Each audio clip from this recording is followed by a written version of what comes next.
7 Events That Made America America and Proved that the Founding Fathers Were Right All Along, by Larry Schweikart. Narrated by Peter Berkrot. Copyright 2010 by Larry Schweikart.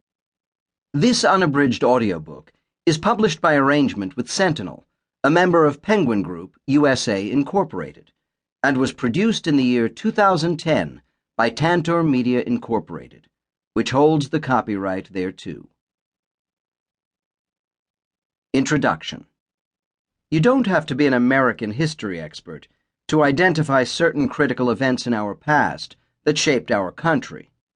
Pearl Harbor, the D-Day invasion, 9/11, the assassinations of Lincoln and Kennedy, the Great Depression, important court decisions such as Brown versus Board of Education. These are just a few of the milestones in our nation's history that likely spring to most people's memory. On the other hand, not all important changes in our past have unfolded in a single day, but rather were the results of profound, unresolved issues: slavery and the Civil War, a slow change in culture, the status of women in the 20th century, or the response to long-standing international tensions, the Cold War. No one can point to a particular "where were you" moment with such transformations, as they reflected slow but important incremental changes. The most difficult and interesting parts of history to understand are those that spark deep and significant changes, but are not necessarily obvious. That is the purpose of this book: to explore and explain some of these forgotten or unheralded moments in an effort to show the profound way in which they influence our history. Yet there is a second purpose in this book, namely to examine the 7 events I have chosen in light of the Founders' vision for America. How would George Washington, James Madison, Thomas Jefferson, and other founders have interpreted these events? Did the event confirm the vision of the Founders, or constitute a departure from their hopes? In short, would the Founders have approved or disapproved of the actions that followed from the event itself?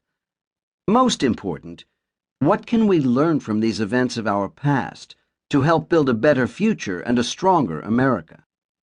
For example, Madison wrote with mixed emotions about factions or partisan strife, disdaining it, as did Washington, yet acknowledging it as unavoidable and inherent in human nature. Ambition should counter ambition, he observed.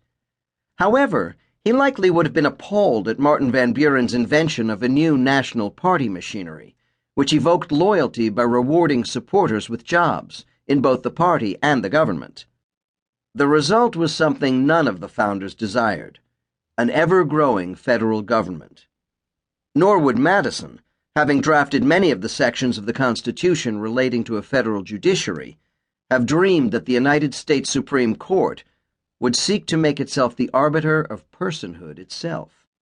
It would not have surprised Madison to see that, by wading into such a morass in the case of the slave Dred Scott, the Supreme Court not only mucked up the central object of the case itself, but managed to unintentionally start a financial panic as well.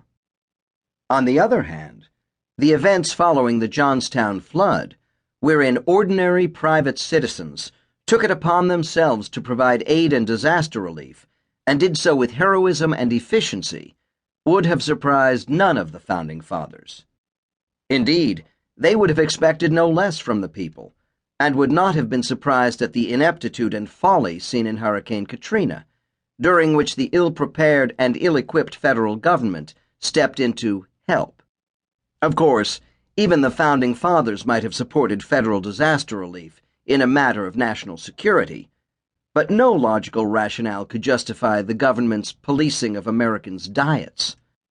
Nonetheless, this is exactly what happened after President Dwight Eisenhower suffered a heart attack, and the government, in a misguided campaign against heart disease, began advising Americans on what to eat.